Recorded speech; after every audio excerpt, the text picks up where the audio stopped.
চলেন সবাই গাইস দেখি কি রকমের গাছে জাম পাড়া যায়। উঠলাম জাম গাছে উঠে তারপরে জাম পারলাম।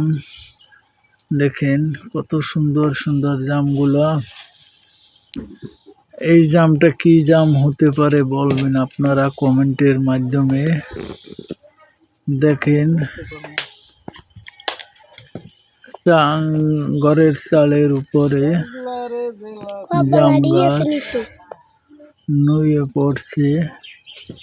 সেই জায়গায় উঠলাম, উঠিয়া আস্তে আস্তে করে জাম পারলাম। অবশ্যই আপনাদের ভালো লাগবে। দেখেন কি কায়দায় উপরে উঠবো, ধরার মতো তো কিছু নাই। এই উঠলাম। এই জামটার নাম কি জাম হতে পারে আপনারা একটু বলেন তো।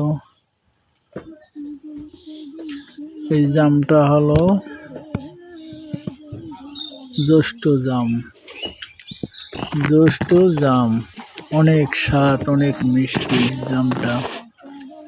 অবশ্যই আপনাদের সবার ভিডিওটি ভালো লাগবে।